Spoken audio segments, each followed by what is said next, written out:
Okay, here is your first exercise out of foam roller love. So we're lying long ways on the roller. Your head and your hips are totally supported by the roller. I've got my elbow on my foam block. You can use a little book or a little pillow if it feels like it's too much of a stretch for your shoulders to go all the way down and your hand to be on the floor. So first exercise is shoulder bridge. I'm gonna turn on my timer for 90 seconds. Because that is the neuromuscular release and reset point. So we're gonna teach your muscles and your nervous system what we're doing here.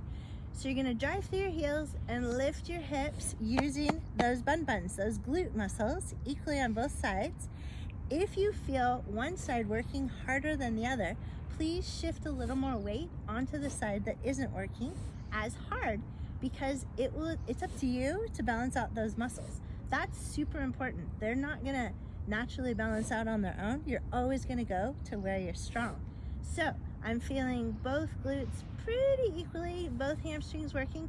My weight's on my heels. Maybe you've done a shoulder bridge before, and the shoulder bridge maybe you've allowed the weight to shift to the balls of your feet, in which case your quads will take over. So we're interested in glutes, and glutes primarily for the shoulder bridge.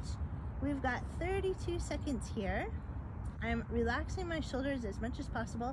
I've got my palms turned up towards the sky so that I can let those shoulders open up and soak up all the energy the universe has to offer. So I'm breathing through my nose into my diaphragm. We've got 10 seconds left. Just follow along. Foam roller love. Get to know this roller long ways. It's so fantastic. Your shoulders are gonna love it. Whoop, there's our beep. Down we go. And rest for a sec.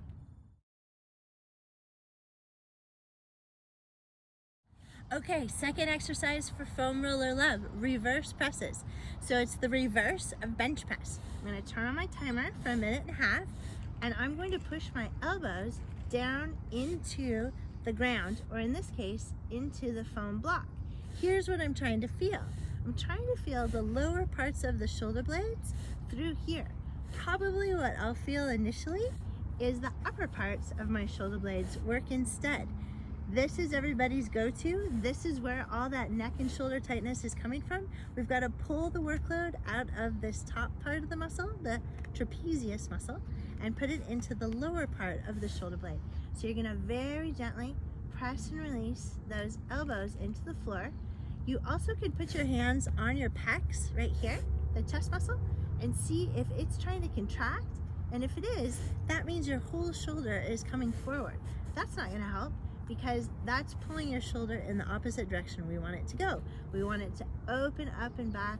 We want those shoulder blades to slide together towards the roll. The reason I love the roll so much is that it gives your brain a lot of feedback on what those shoulder blades are doing or not. So I'm hoping that you're feeling the lower parts of the shoulder blades slide together towards the roll, equally on both sides. We're rapidly approaching 90 seconds, so we're teaching that nervous system what it is that we'd like to do and the muscles that we'd like to use in this exercise. Reverse presses. Oh, there's our beep. Okay, and we're gonna rest.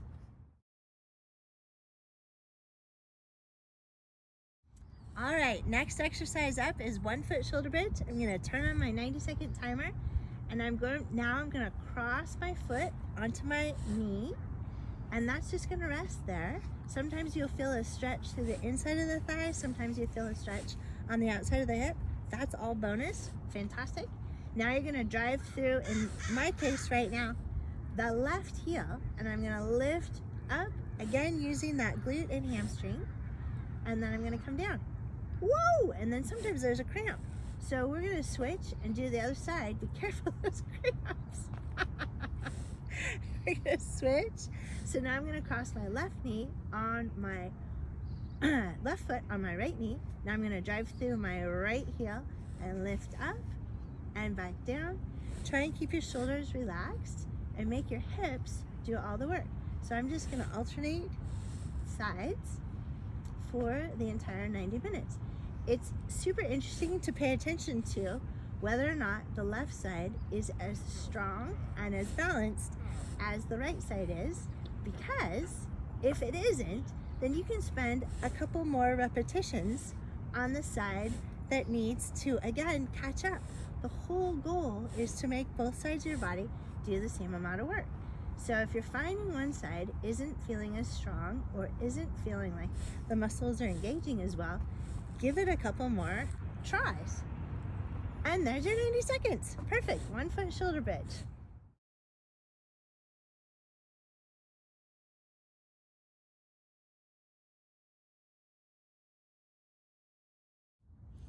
Okay, so final exercise on foam roller love is open the newspaper. This is one of my favorites. So you're gonna bend your elbows. You might have to bring your foam block a little bit closer, because I want your elbows as close to your ribs as you can.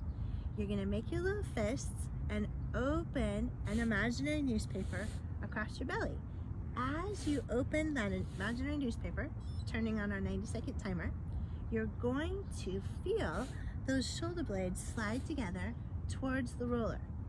And again, it's easy to use the upper part of the trapezius muscle. It's not what we want to use. We're trying to teach the lower part of the shoulder blades to kick in.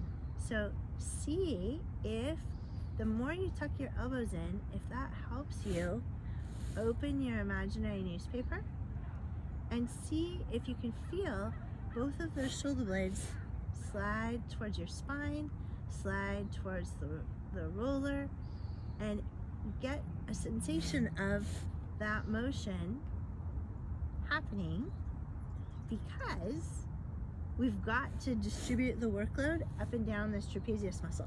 This upper trapezius gets so tight and so overused, and this lower part of the trapezius so underused. So if we could balance over and under and just have everybody be kind of in the medium area, that would be my goal for you. And you want both sides to work. So we've got 20 seconds left. If you need the block, super. Remember, you don't have to have it. If you can put both elbows on the floor, super.